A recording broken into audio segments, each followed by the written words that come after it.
다 같이 일어서서 임례송 부르심으로 살아계신 하나님 앞에 예배하겠습니다.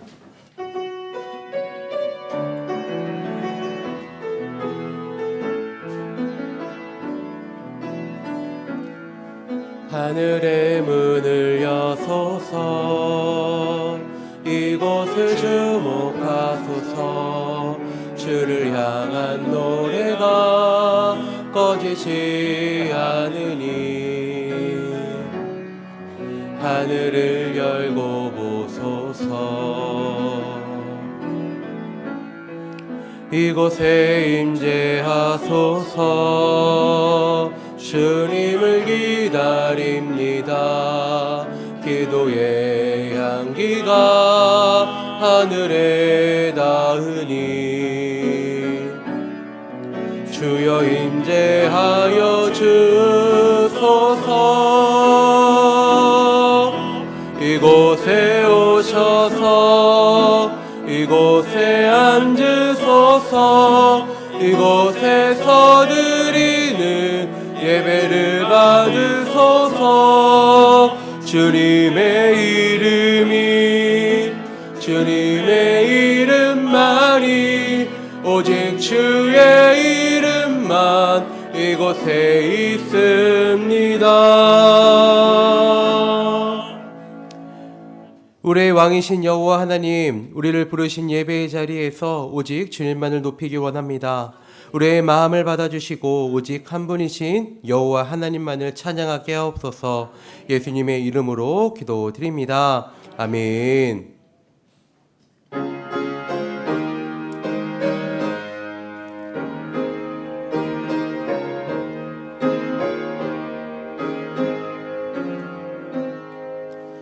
예수 우리 왕이여, 이곳에 오셔서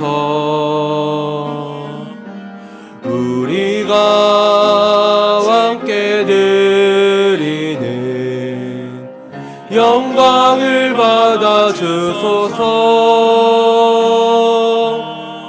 우리는 주님의 백성, 주님은 우리 왕이라. 왕이신 예수님 오셔서 자정하사 다스리소서. 예수 우리 주시여, 이곳에 오셔서 우리가 주께 드리는 찬양을 받아 주소서. 우리는 주님의 종들, 주님은 우리 주시라. 주 대신 예수님 오셔서 이 찬양을 받아 주소서. 나는 전능하신 아버지 하나님, 천지의 창조주를 믿습니다. 나는 그의 유일하신 아들 우리 주 예수 그리스도를 믿습니다. 그는 성령으로 잉태되어 동정녀 마리아에게 선하시고 본디오 빌라도에게 고난을 받아 십자가에 못 박혀 죽으시고 장사된 지 4일 만에 죽은 자 가운데서 다시 살아나셨으며 하늘에 오르시어 전능하신 아버지 하나님 우편에 앉아 계시다가 거기로부터 살아있는 자와 죽은 자를 심판하러 오십니다. 나는 성령을 믿으며 거룩한 공교회와 성도의 교제와 죄를 용서받는 것과 몸의 부활과 영생을 믿습니다. 아멘.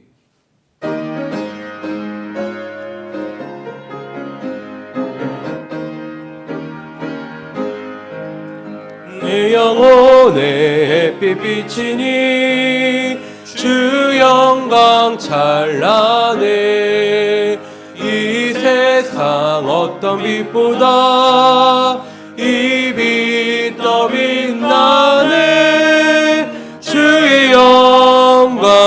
빛난 광채 내게 비춰 주시옵소서.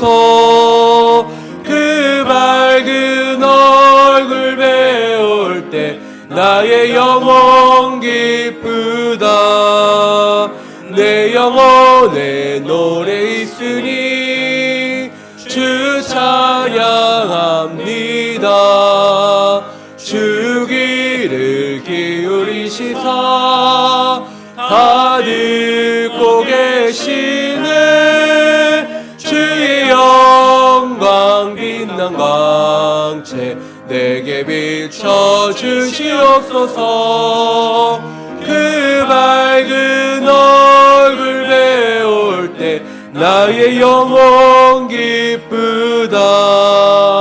내 영혼의 봄날 되어서 주 함께 하실 때 그 평안 내게 깃들고 주 은혜 꽃피네. 주의 영광 빛난 광채 내게 비춰 주시옵소서. 그 밝은 얼굴 배울 때 나의 영혼 기쁘다. 내 영혼에 희락이 있고 큰 소망 넘치네. 주 예수 복을 주시고 또 내려주시네. 주의 영광 빛난 광채 내게 비춰 주시옵소서.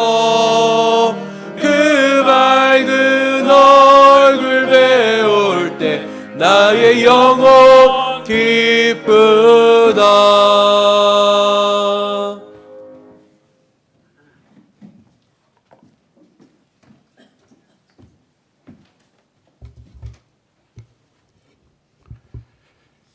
만군의 주 거룩하신 하나님, 언제나 우리와 함께 하시며 끝까지 사랑해 주시는 사랑의 왕께 한없는 찬양과 영광을 올립니다.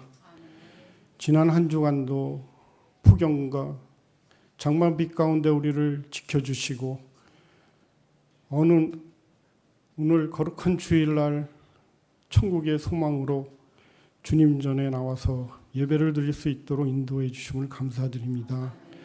아버지 하나님, 이 예배 위에 함께하여 주시어서 진리와 영어로 드리는 예배로 주님께서 기뻐 받아주시고 큰 은혜 내려 주시옵소서. 아버지 하나님, 지난 한 주간에 우리 삶을 되돌아보면은 주께서 하시는 대로 내 삶을 맡기지 못하고 오히려 내가 주인이 되어서 세상을 쫓으며 살았음을 고백드립니다. 주님 용서하여 주시옵소서. 아멘. 이 시간 앞으로 주께서 하시는 대로, 주께서 이끄시는 대로, 주께서 말씀하신 대로 실천하며 살기를 다시 한번 다짐합니다. 아버지 하나님, 우리와 함께하여 주시어서 믿음의 여정에서 중간에 낙오되지 않고 끝까지 완주하여서 천국에 갈 수 있도록 주님 인도하여 주시옵소서. 아멘. 아버지 하나님, 후암백학교회와 늘 함께하여 주심을 감사드립니다. 앞으로도 함께하여 주시옵소서. 아멘. 안디옥 교회와 같이 하나님의 손이 함께하는 교회, 좋은 목회자와 성도가 있고 성김과 나눔에 힘쓰는 주님께서 기뻐하시는 교회로 인도하여 주옵소서. 아멘. 아버지 하나님, 이번에 진행되는 교육부 여름 사역 일정에 주님 함께하여 주시어서 우리 어린 영혼들이 주님을 깊이 만나고 믿음의 반석에 굳게 서는 소중한 시간들이 될 수 있도록 주님 인도하여 주시옵소서. 아멘. 아버지 하나님, 지금 우리나라는 지속되는 무더위로 인하여 많은 사람들이 고통받고 있으며 기록적인 폭우로 인하여 많은 피해가 발생하고 있습니다. 아버지 하나님, 이럴 때 주님을 더욱 의지하고 신뢰하는 믿음 허락해 주시옵소서. 아버지 하나님, 이번 폭우로 인하여 피해를 입고 고통받는 사람들을 주님 긍휼히 여겨 주시옵소서. 더 이상 비로 인한 피해가 발생하지 않게 도와주시고 하루빨리 피해가 복구되어서 일상적인 생활로 돌아올 수 있도록 주님 인도하여 주시옵소서. 아버지 하나님, 우리를 인도하시는 김선희 목사님 늘 성령 충만으로 함께하여 주시옵소서. 하늘의 지혜와 말씀의 능력을 끊임없이 공급해 주시어서 주님 주신 사역을 피곤치 않고 넉넉히 감당할 수 있도록 주님 인도하여 주시옵소서. 오늘 증거하시는 말씀 위에 함께하여 주셔서 이 말씀 가운데 주님이 주신 사명을 분명히 알게 하여 주시고 우리는 그 사명을 마음 깊이 새겨서 세상 살 때 그 사명을 실천하며 삶으로써 주님께 영광 돌리는 삶을 사는 저희들이 될 수 있도록 인도하여 주시옵소서. 아버지 하나님, 오늘 이 예배 가운데 우리 성도님들 가지고 나온 모든 문제, 간구, 소망과 기도들 주님 다 들어주시고 응답하여 주시옵소서. 진행되는 모든 순서 위에 주님 함께하여 주시옵소서. 카리스 찬양대의 아름다운 찬양을 주님 기뻐 받아 주시옵소서. 이 모든 말씀을 예수님의 이름으로 기도드립니다. 아멘.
이번 주 수요예배는 카메론의 현성근 선교사님께서 말씀을 전해주십니다. 함께 예배하며 많은 은혜를 누리시길 바랍니다.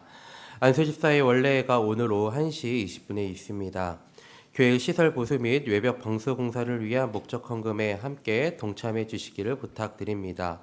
테레빌 입교 예식이 다음 주일 2부 예배에 있습니다. 오늘 영주치부를 시작으로 교육부의 여름 사역 일정이 시작됩니다. 교회에 속한 모든 다음 세대가 이번 시간을 통해 하나님을 인격적으로 깊이 경험하며 은혜를 누릴 수 있도록 많은 기도와 후원을 부탁드립니다. 기타 자세한 내용은 주보를 참고해 주시면 되겠습니다. 오늘 우리에게 주신 하나님의 말씀은 사도행전 13장 32절부터 41절입니다. 신약 210쪽입니다. 사도행전 13장 32절부터 41절까지의 말씀 읽도록 하겠습니다.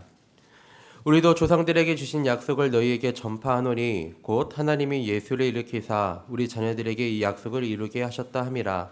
시편 둘째 편에 기록된 바와 같이 너는 내 아들이라 오늘 너를 낳았다 하셨고 또 하나님께서 죽은 자 가운데서 그를 일으키사 다시 썩음을 하지 않게 하실 것은 가르쳐 이르시되 내가 다윗의 거룩하고 미쁜 은사를 너희에게 주리라 하셨으며 또 다른 시편에 일렀으되 주의 거룩한 자로 썩음을 당하지 않게 하시리라 하셨느니라.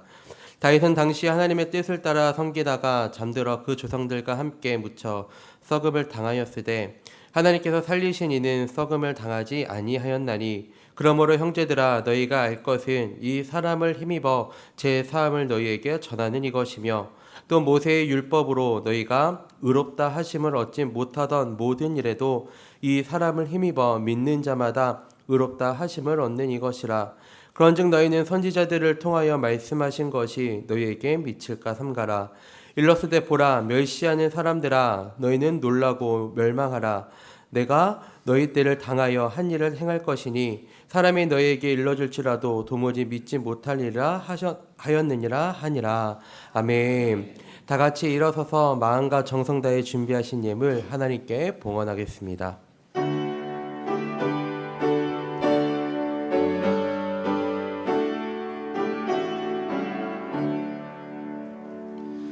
내게 있는 모든 것을 아낌없이 드리네. 사랑하고 의지하며 주만 따라 살리라. 주께 드리네. 주께 드리네. 사랑하는 그 주 앞에 모두 드리네. 내게 있는 모든 것을 겸손하게 드리네. 세상 욕심 멀리하니 나를 받아 주소서. 주께 드리네. 주께 드리네. 사랑하는 그 주 앞에 모두 드리네. 내게 있는 모든 것을 주를 위해 드리네. 주의 성령 충만하게 내게 내려주소서. 주께 드리네. 주께 드리네. 사랑하는 그 주 앞에 모두 드리네.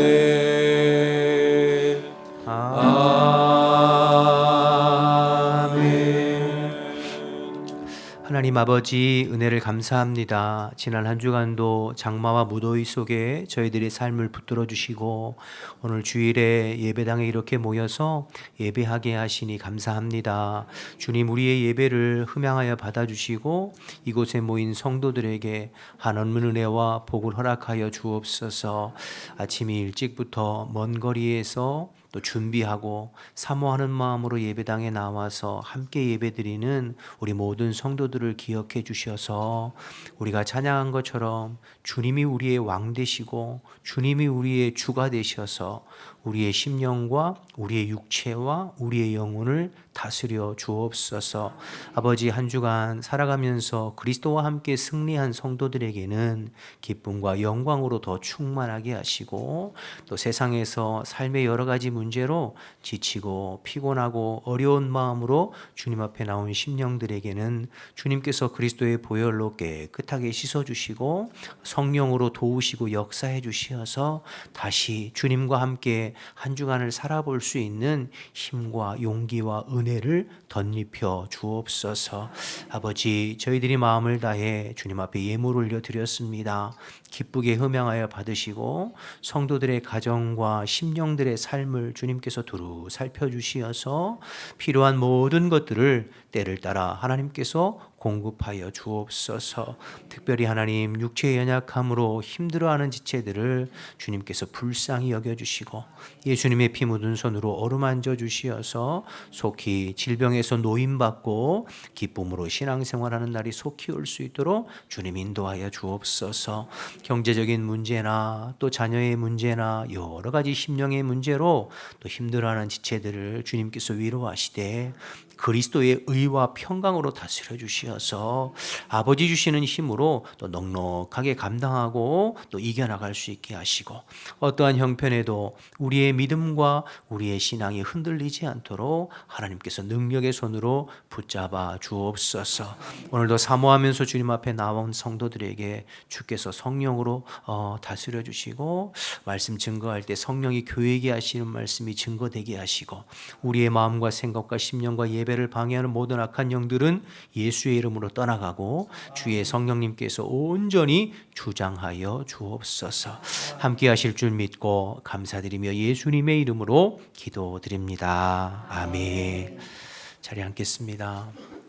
우리 옆에 분들하고 인사하실 때 주 안에서 평안하셨습니까?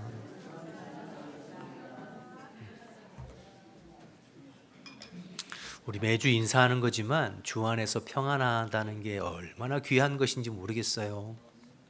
때로는 우리가 몸도 아프기도 하고 또 여러 가지 삶의 형편이 있잖아요. 근데 그럼에도 불구하고 우리의 심령이 주님 안에서 평안을 누린다는 것이 그게 얼마나 복된 것인가.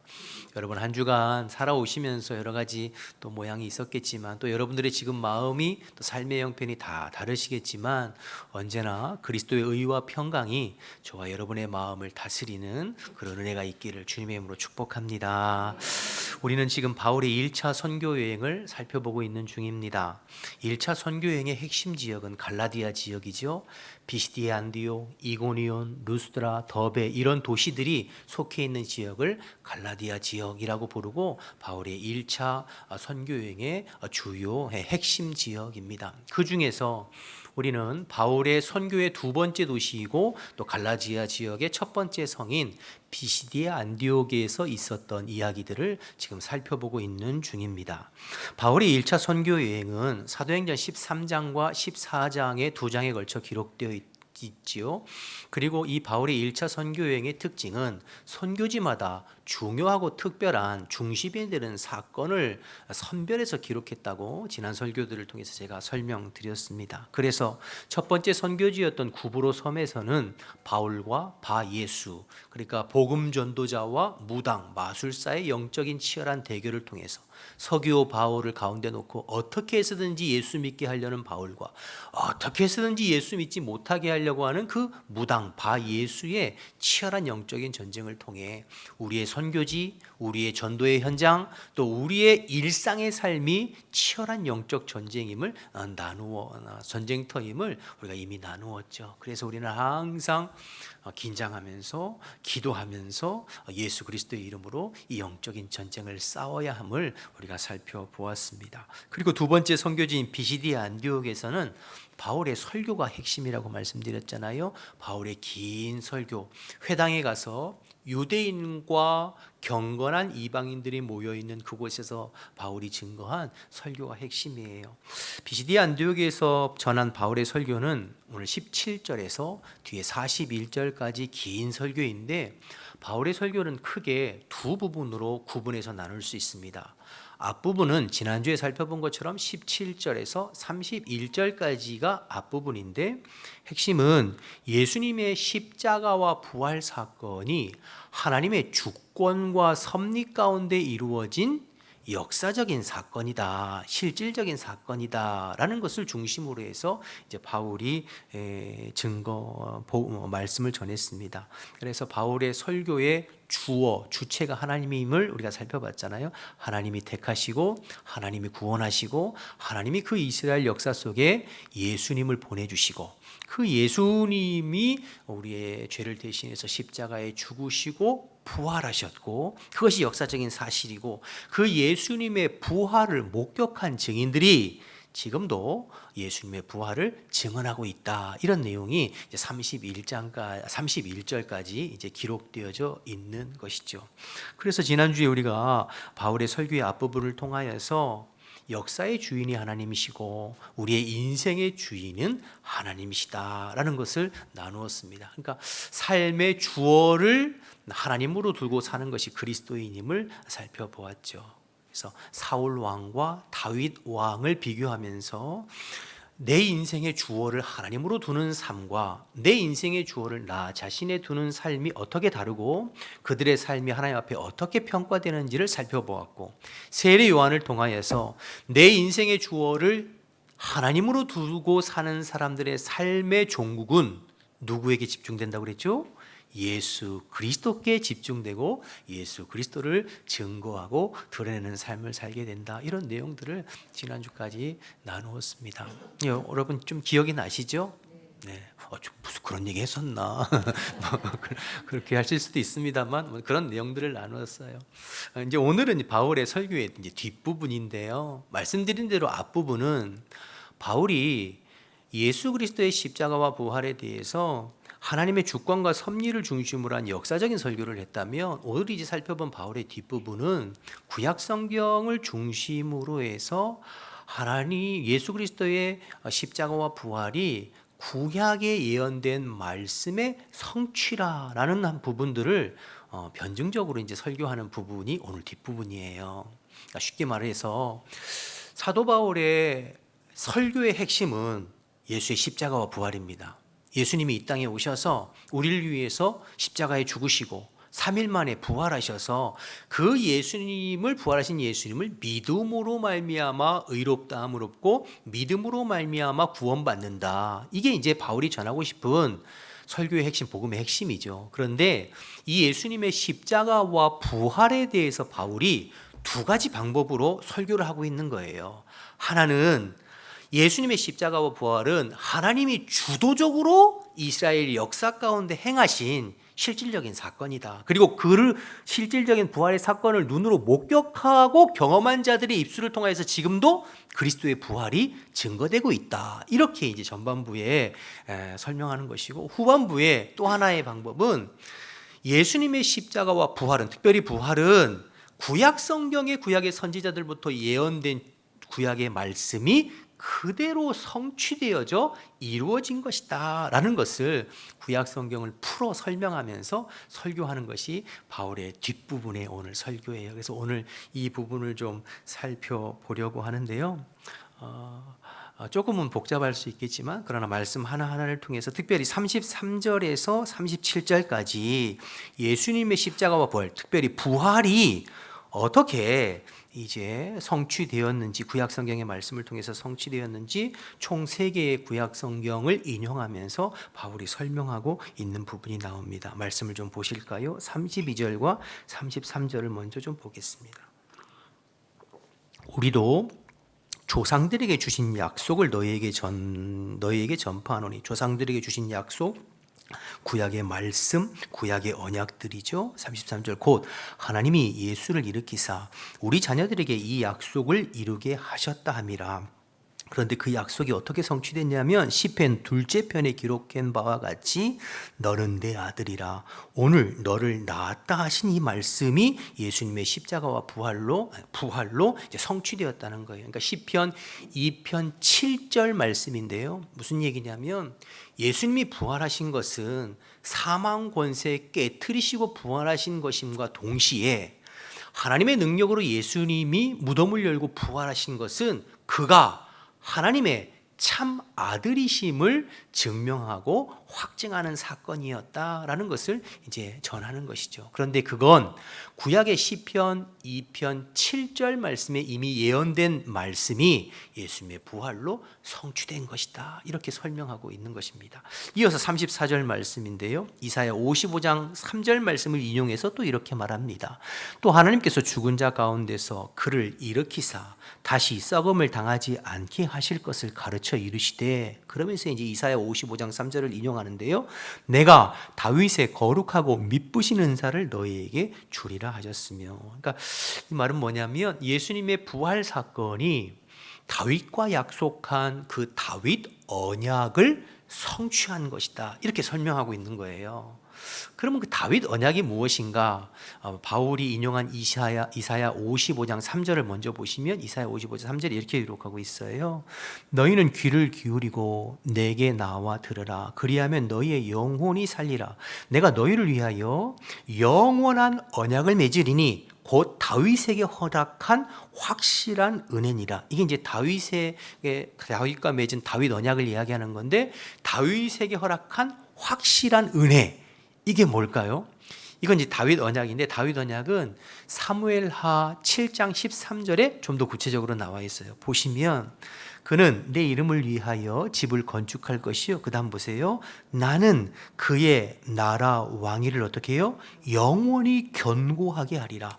다윗의 왕권, 다윗의 왕위를 내가 영원히 견고하게 하리라. 이게 이제 다윗과 맺은 다윗 언약이거든요. 이것이 예수님의 십자가와 부활로 성취되었다는 이야기예요. 이게 무슨 뜻일까요?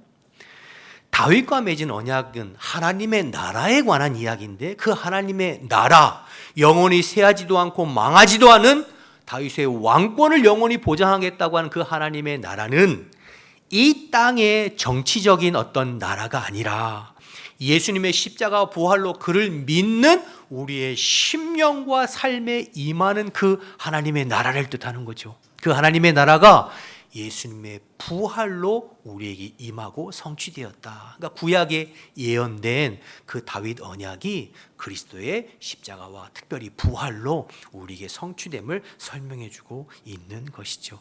마지막으로 이제 35절에서 37절까지 말씀인데요. 이 말씀은 또 다른 시편 16편 10절 말씀을 인용하면서 이렇게 이야기하고 있어요. 35절 말씀을 또 볼까요?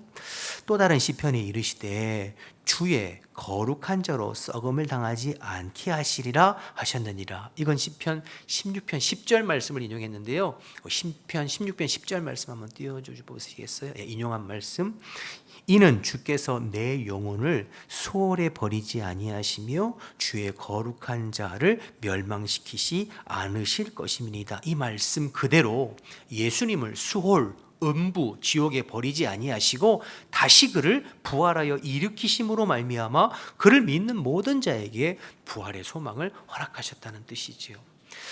이 시편을 기록한 다윗도 죽고 모든 육체는 죽어 하나님의 심판대 앞에 서게 될 텐데, 하나님께서 그리스도를 다시 살리심으로 말미암아 부활의 첫 열매가 되게 하셨고 그를 믿는 모든 자들에게 수월의 버림을 당하지 아니하고 우리도 그리스도와 같이 영원히 썩지 않을 육체, 부활의 육체, 영원한 영생을 덧입게 될 것을 이제 말씀하시는 거죠. 그 구약의 약속의 말씀이 그리스도의 부활로 우리에게 이루어지고 성취되었다, 이렇게 설명하고 있는 것입니다.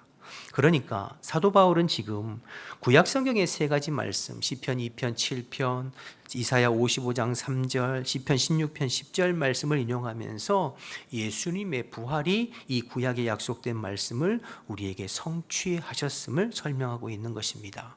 단순히 십자가에 달려 죽으신 것으로 끝난 것이 아니라 예수님께서 다시 부활하심으로 말미암아 그가 하나님의 아들 되심을 증명하셨고, 다윗에게 약속한 영원한 하나님의 나라, 쇠하지도 않고 망하지도 않는 우리의 심령 가운데 임하는 그 하나님의 나라를 우리 가운데 이루어 주셨고, 더 나아가 예수 그리스도께서 부활하심으로 그를 믿는 모든 육체가 영원히 썩지 아니할 부활을 덧입게 될 것을 이제 그리스도의 부활로 성취하셨고, 이것은 구약 성경에 예언된 말씀이 그대로 이루어진 것이다, 이렇게 증거하고 있는 것이죠. 그래서 여러분, 예수님의 부활이 중요한 것입니다. 예수님께서 단순히 십자가에 죽으신 것으로 끝난 것이 아니라 하나님께서 예수 그리스도를 다시 살리시고 부활로 일으키심으로 인하여 그를 믿는 모든 자에게 이 구약에 약속되고 예언된 말씀이 우리에게도 그대로 성취되고 이루어지는 줄로 믿습니다. 예수님이 부활하심으로 하나님의 아들이심이 확증되고 증명되었던 것과 동일하게 부활하신 예수님을 믿고 영접한 저와 여러분에게도 하나님의 자녀가 되는 권세를 주신 줄로 믿습니다. 부활하신 예수님으로 말미암아 다윗의 영원한 왕권과 통치를 상징하는 하나님의 나라가 우리 가운데 임하였던 것처럼, 부활하신 예수님을 믿고 영접한 저와 여러분의 심령과 삶 가운데도 하나님의 나라, 그리스도께서 통치하시고 다스리시는 하나님의 나라가 임한 줄로 믿습니다. 예수님께서 부활하심으로 말미암아 썩지 않을 육체를 덧입으신 것처럼 그를 믿는 저와 여러분에게도 썩지 않을 육체를 덧입은 부활이 임할 것이요, 영원한 영생이 저와 여러분에게도 주어진 줄로 믿습니다. 그러니 예수님의 십자가와 부활이 복음이죠.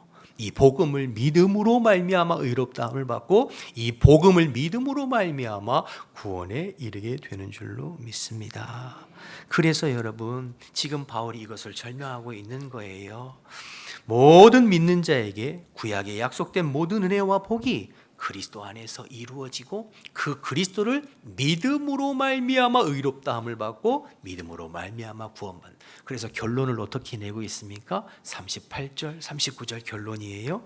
그러므로 형제들아, 너희가 알 것은 이 사람을, 부활하신 예수 그리스도를 힘입어 죄 사함을 너희에게 전하는 이것이며, 또한 모세의 율법으로 너희가 의롭다 하심을 얻지 못하던 이 모든 일에도 이 사람을 힘입어 믿는 자마다 의롭다 하심을 얻는 이것이니라. 구약의 모든 말씀이 예수님의 십자가 부활을 통해서 성취되었으니 이 예수를 믿는 자마다 의롭다함을 받고 구원받고 영생을 누리게 된다 말하는 것이죠.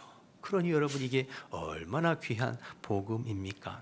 우리의 어떤 행위나 율법으로 구원하는 것이 아니라 나를 위해서 십자가에 죽으셨을 뿐만 아니라 3일 만에 부활하신 그 부활의 예수님을 믿고 영접함으로, 믿음으로 말미암아 우리가 의롭다함을 받고 또 우리가 구원에 이르게 되는 줄로 믿습니다. 이게 복음이죠. 우리가 예수를 믿음으로 죄 사함 받습니다. 예수를 믿음으로 하나님의 자녀가 되는 특권을 누리고, 예수를 믿음으로 우리의 심령 속에 하나님의 나라가 임하게 되고, 예수를 믿음으로 우리도 영원히 썩지 않을 몸 부활을 덧입게 되고 영생을 소유하게 되는 줄로 믿습니다.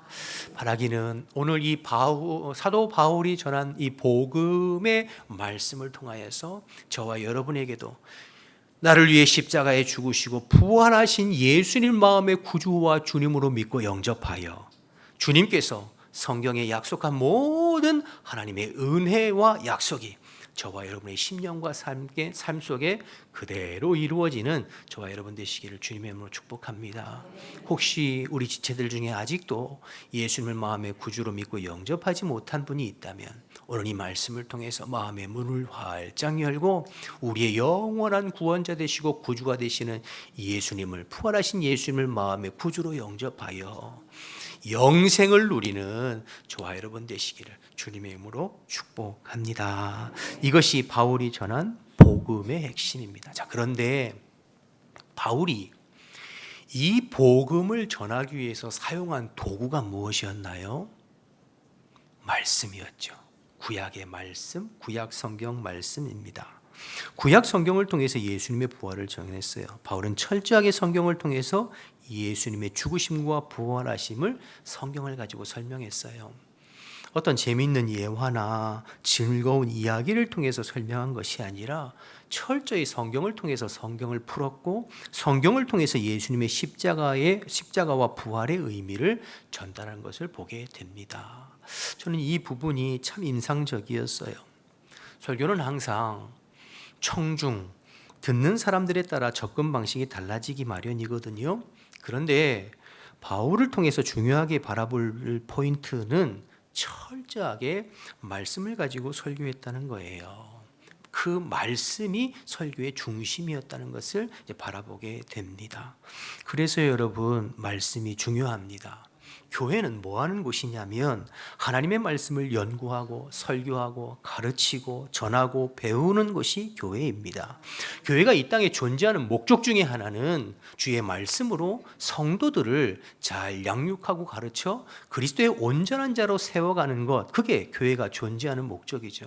제가 홈페이지에 교회의 존재 목적 3가지 있잖아요. 하나님을 예배하기 위해서, 성도들을 말씀으로 양육하기 위해서, 그리스도의 복음을 전하기 위해서 우리 교회는 존재한다. 그 중에 하나가 주의 말씀을 통해서 성도들을 세워가는 것들이 교회의 존재 목적이죠. 그래서 교회의 중심에는 언제나 하나님의 말씀이 있어야 됩니다.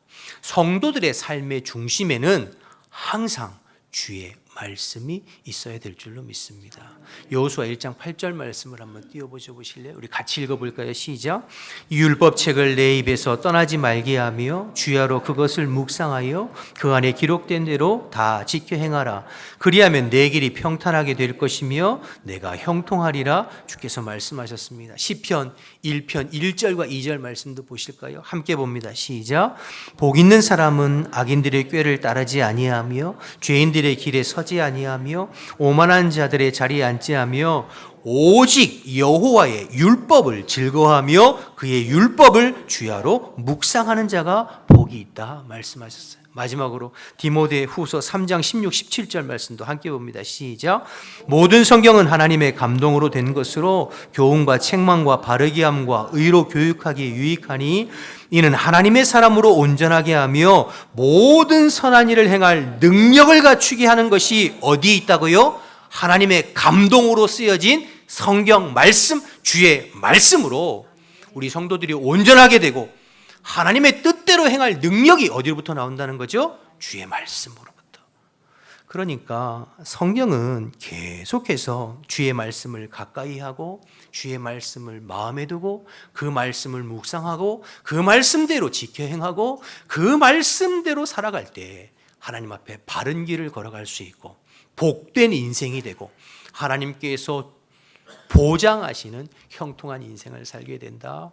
우리에게 말씀하고 있습니다. 그러므로 저와 여러분의 삶 가운데 삶의 중심에 언제나 주의 말씀이 있어야 할 줄로 믿습니다. 그런데 의외로 교회를 오래 다니는 분 중에 그 속에 말씀이 없는 분들이 제법 많이 있습니다. 신앙생활을 오래 했는데 말씀이 없는 분들이 많아요. 그래서 언제나 쉽고 재미있고 웃기는 설교, 때로는 마음에 감동이 되고 울리기도 하고 웃기도 하는 그런 설교를 좋아하지만 정작 주님의 말씀을 가까이 하고 묵상하고 내 마음에 새기고 그 말씀대로 살아보려고 애쓰는 사람들은 그리 많지 않은 것 같습니다. 제가 항상 늘 말씀드리지만 바른 삶은 바른 알매서 나옵니다. 근데 그 바른 알매 대해서 별로 마음 쓰지 않는 사람들이 많은 것 같아요. 그럼 어떻게 되느냐? 우리의 신앙은 항상 어린아이 신앙에서 벗어날 수가 없습니다. 단단한 음식을 소화하지 못하고 늘 젖이나 이유식 같은 부드러운 음식만 소화하는 어린아이 신앙에서 벗어날 수 없어요. 여러분, 이건 제 말이 아니라 주의 말씀이 그렇게 권면하고 있어요. 히브리서 5장 12절 말씀 좀 보실까요? 제가 읽어볼게요. 때가 오래되었으므로 너희가 마땅히 선생이 되었을 터인데 너희가 다시 하나님의 말씀의 초보에 대하여 누구에게서 가르침을 받아야 할 처지이니 단단한 음식은 못 먹고 젖이나 먹어야 할 자가 되었도다. 여러분, 무슨 말입니까? 너희들이 신앙생활 오래 해서 이제는 스스로 누군가에게 말씀을 먹이고 가르치는 선생과 교사가 되어야 함에 마땅함에도 불구하고 너희들이 아직도 단단한 음식을 먹지 못하고 젖이나 이유식만 먹는 그런 어린아이 신앙, 초보의 신앙에서 벗어나지 못하고 있구나라는 것을 안타까우면서 히브리 기자가 권면한 내용이죠. 오늘 우리에게 주시는 하나님의 말씀이 아닌가 생각되어 봅니다. 교회는 오래 다니고 신앙생활 오래 했지만 진짜 하나님의 말씀의 깊은 맛은 알지 못해서 여전히 초보 단계에서 벗어나지 못하고 단단한 음식이나 어려운 말씀은 소화하지 못한 채 늘 부드러운 말씀, 내 마음을 마사지 해주는 그런 부드러운 말씀만 좋아하는 그런 어린아이 신앙이 아닌가 우리는 스스로 생각해 보아야 합니다. 여러분, 말씀의 깊이가 없으면 우리의 신앙은 항상 흔들려요. 이리저리 흔들리는 갈대와 같아요. 여러분, 뿌리가 깊지 않은 나무는 요즘 이렇게 태풍 치고 바람 불면 어떻게 되죠? 뿌리가 뽑혀 넘어지잖아요. 우리의 신앙이 하나님의 말씀에 깊이 뿌리 내려 있지 않으면 인생의 비바람 불고 태풍 칠 때 신앙이 넘어지고 쓰러질 수밖에 없습니다. 사랑하는 여러분, 오늘 바울이 철저하게 성경에 입각하여 말씀에 입각하여 성경 설교한 것을 보면서 저와 여러분의 신앙의 중심에 하나님의 말씀을 두고 살기를 다시 한번 결단하는 저와 여러분 되시길 바랍니다. 매일매일 하루하루 주의 말씀을 묵상하고 그 말씀을 내 마음에 두고 그 말씀대로 순종하며 살아가기를 힘써서 어린아이 신앙에서 벗어나 그리스도의 장성한 분량까지 자라가는 저와 여러분 되시기를 주님의 이름으로 축복합니다. 또한 더불어서 우리의 다음 세대들, 우리의 자녀들에게도 어려서부터 그들의 심령 속에 마음 속에 하나님의 말씀이 잘 심겨지고 담겨지기를 힘써야 될 줄로 믿습니다. 여러분, 그냥 교회만 왔다 갔다 한다고 해서 여러분 마음 놓고 계시면 안 돼요. 우리의 자녀들의 마음 속에 하나님의 말씀이 잘 심겨지고 뿌리 내려지도록 기도하고 또 그렇게 애써야 될 줄로 믿습니다. 잠언 29장 18절 말씀에 보면 묵시가 없으면 백성이 방자히 행하거니와 율법을 지키는 자는 복이 있느니라 말씀하셨어요. 묵시가 없으면 백성이 방자히 행한다는 게 무슨 뜻일까요? 하나님께 들은 말씀, 계시된 말씀, 내 심령에 하나님의 말씀이 담겨지지 않은 사람은 주님 앞에 방자히 자기 멋대로 자기 소견대로 행한다는 거예요. 그러나 마음에 말씀이 있고 그 말씀대로 순종하는 사람들에게는 하나님께서 그의 삶을 보장하시고 복된 인생이다, 그렇게 말씀하시는 것이죠. 어려서부터 주의 말씀을 배우고 그 말씀을 내 인생의 기준 삼고 사는 인생이 복된 인생입니다. 그런 인생을 주님께서 바라보고 계시고 기뻐하고 계시고 또 이 시대 가운데에서도 그런 인생들의 삶을 하나님께서 책임져 주시는 줄 믿습니다. 바라기는 저와 여러분뿐만 아니라 우리의 다음 세대들, 우리의 자녀들이 어려서부터 주의 말씀을 마음에 담고 살아갈 수 있도록 우리가 기도하고 힘써야 될 줄로 믿습니다. 이제 오늘부터 이번 주에 여름 성경학교와 수련회 또 청년부 국내 선교가 진행됩니다. 다른 어떤 즐거운 프로그램들보다도 하나님의 말씀이 우리의 자녀들에게 잘 심겨지고 뿌리 내려질 수 있도록 여러분 기도하면서 또 그렇게 중보하면서 애써야 될 줄로 믿습니다. 우리 교육자들이 제가 이렇게 옆에서 보니까 공과 만들고 또 아이들에게 말씀 준비하느라고 저녁에 집에도 못 가고 늦은 시간까지 애쓰더라고요. 그래서 여러분 기도해 주셔서 이번 수련회와 성경학교를 통해서 우리 아이들, 우리 다음 세대들이 하나님의 말씀이 그들의 마음에 뿌리 내려지도록, 여러분, 제가 주일학교 다닌 옛날에는 저를 가르쳤던 우리 선생님들, 주일학교 교사들이 지금보다 훨씬 배움이 없었었어요. 뭐 공부를 많이 하신 분도 아니셨잖아요. 그런데 항상 교회 가면 말씀을 배웠어요. 다윗 이야기, 모세 이야기, 뭐 베드로 이야기, 늘 말씀. 그리고 수련회와 성령학교 가면 그 말씀을 암송해서 말씀 안 이으면 점심도 안 주고 그랬거든요. 그때는 그랬었어요. 근데 지금은 더 재밌는 프로그램들은 많지만 오히려 하나님의 말씀에 대해서는 좀 더 소홀함이 있지 않나. 그 말씀을 철저히 하나하나 아이들 마음 가운데 심겨지고 뿌리 내려주는 것. 다른 여러 즐거운 프로그램으로 대치되는데 정작 주의 말씀 하나하나를 기도하면서 그 말씀이 아이들에게 심겨지기 위해서 몸부림치는 것은 우리가 많이 적어지지 않았나. 그러니까 자꾸 신앙이 흔들리고 교회는 약화되고 쇠퇴하는 것이 아닌가 생각되어집니다. 오늘 비디 안디옥에서 바울의 첫 번째 설교거든요. 선교회지에서 첫 번째 설교가 기록되어 있는데 철저하게 말씀 중심의 설교를 했던 바울의 모습을 통해서 저와 여러분의 심령에, 우리의 자녀들의 심령에 주의 말씀이 늘 담겨지고 뿌리 내려질 수 있기를 주님의 이름으로 축복합니다. 아멘. 축복합니다. 아멘. 마지막으로, 그런데 더 중요한 것이 하나 있습니다. 우리가 말씀을 많이 읽고 암송하고 묵상하고 배우고 가르치는 건 너무 중요한 건데 그것보다 더 중요한 것이 하나 있는데요. 말씀을 통해서 예수님을 발견하고 예수님을 만나고 경험하는 것이 중요합니다.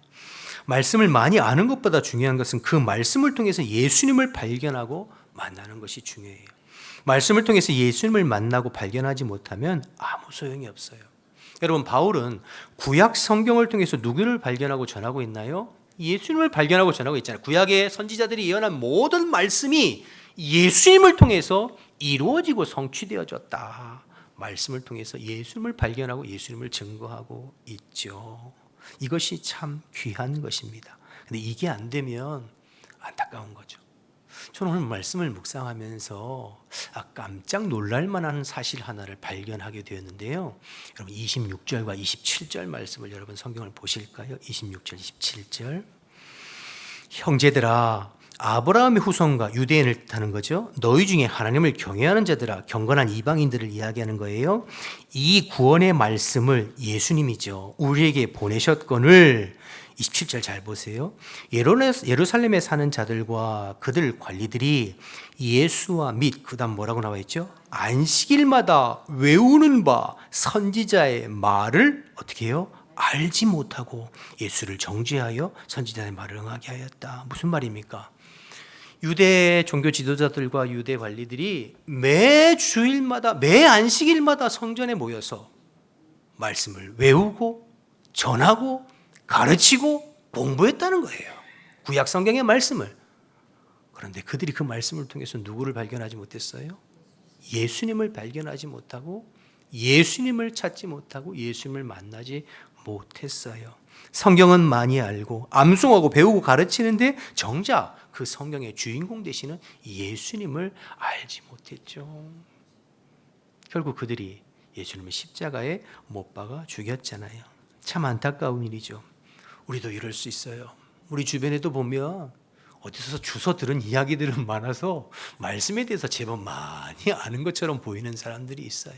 말씀 공부도 많이 하고, 그런데 정작 그 말씀을 통해서 살아계신 예수님을 만난 적이 없는 사람, 말씀의 주인공 되시는 예수님을 인격적으로 경험하고 체험하고 맛보고 누리지 못하는 그런 안타까운 사람들이 있는 것을 보게 됩니다. 성경을 통해서 예수님을 만나지 못하고 경험하지 못하면 오히려 그 성경 지식을 통해서 남을 정죄하고 비난하고 판단하는 도구가 되는 경우들이 많죠. 설교를 또 듣고 많이 들어서 귀는 높아지고 말씀은 높아지고 예수님에 대한, 성경에 대한 지식들은 많이 늘어가지만 정작 예수님을 만난 적이 없고 그 성경의 주인공 되시는 예수님을 경험하고 체험하지 못한 사람들이 많이 있어요. 그럼 아무런 소용이 없습니다. 말씀은 있지만 구원은 없는 것이죠. 성경은 있지만 구원은 없는 것이죠. 지식은 있지만 구원은 없는 것이에요. 예수님에 대한 지식은 있지만 정작 예수 그리스도를 만나고 경험하지 못한 그게 유대인들이었어요. 안타까운 거죠. 그들을 향해서 사도 바울이 마지막 이제 하박국서 말씀을 또 인용하면서 이렇게 이야기합니다. 40절과 41절 마지막으로 보시죠. 그런즉 너희는 선지자들을 통하여 말씀하신 것을 너희에게 미칠까 삼가라. 그러면서 또 하박국 1장 5절 말씀을 인용하는 거예요. 41절 일렀을 때 보라 멸시하는 사람들아 너희는 놀라고 멸망하라. 내가 너희 때를 당하여 한 일을 행할 것이니 사람이 너희에게 알려줄지라도 그다음 뭐라고 그랬죠? 도무지 믿지 못할 일이라 하였느니라. 하나님께서 복음 전하는 자들의 말을 통하여 그들에게 전해 주었음에도 불구하고 도무지 믿지 못할 말이라고 비방하고 거역하는 자들에게 이 말 심판에 대해서 너희들이 임하지 않도록 조심하라 이렇게 이야기하고 있는 것이죠. 말씀의 주인공 되시는 예수님의 십자가와 부활을 구약 성경을 통해서 이렇게 잘 풀어 설명하고 가르치고 증거함에도 불구하고 영적인 눈이 가려워져 도무지 믿지 못할 말로 여기고 바울을 대적하고 바울을 핍박하는 자들을 향하여서 이 누구예요? 유대인들이죠. 이미 말씀을 가지고 있는. 그런데 그 말씀을 통해 말씀의 주인공 되시는 예수님은 알아보지 못하고 경험하지 못하고 체험하지 못한 그들. 그러면서 복음을 전하는 예수님도 핍박하여 죽였을 뿐만 아니라 그리스도의 복음을 전하는 바울도 핍박하고 죽이려고 하는 그 사람들에게 안타까운 마음으로 바울이 전하는 것을 경고의 메시지를 전하는 것이죠. 그래서 여러분, 저와 여러분은 항상 우리의 심령에 하나님의 말씀, 교회의 중심에 하나님의 말씀이 있어야 하는데 더 중요한 것은 그 말씀을 통해서 예수님을 발견하고 만나고 누리고 경험하는 것이 중요한 것입니다. 여러분, 성경은 구약 성경은 오실 예수님, 신약 성경은 오신 예수님과 다시 오실 예수님에 대해서 증거한 책이잖아요. 그러니까 성경 66권은 예수님을 증거하는 책이에요. 성경 66권을 통해서 우리는 예수님을 만나고 예수님을 바라보고 예수님을 경험하고 예수님을 체험하게 되는 것이죠. 그러므로 늘 주님의 말씀을 가까이 하면서 말씀을 통해 예수님을 발견하고 예수님을 경험하고 만나고 그 은혜를 누리는 저와 여러분이 되어야 될 줄로 믿습니다. 오늘 바울의 이 비시디 안디옥에서의 설교를 통해서 저와 여러분이 늘 주의 말씀을 가까이 해서 우리의 마음과 심령과 우리의 신앙의 중심에는 항상 주의 말씀이 자리 잡고 그리고 그 말씀의 주인공 되신 예수 그리스도를 만나고 누리고 경험함으로 주님 앞에 끝까지 또 복된 신앙생활 또 온전한 신앙생활 온전한 그리스도인으로 살아가는 저와 여러분 되시기를 주님의 이름으로 축복합니다. 우리 다 같이 일어나셔서 하나님의 찬양하고 기도하고 마치겠습니다.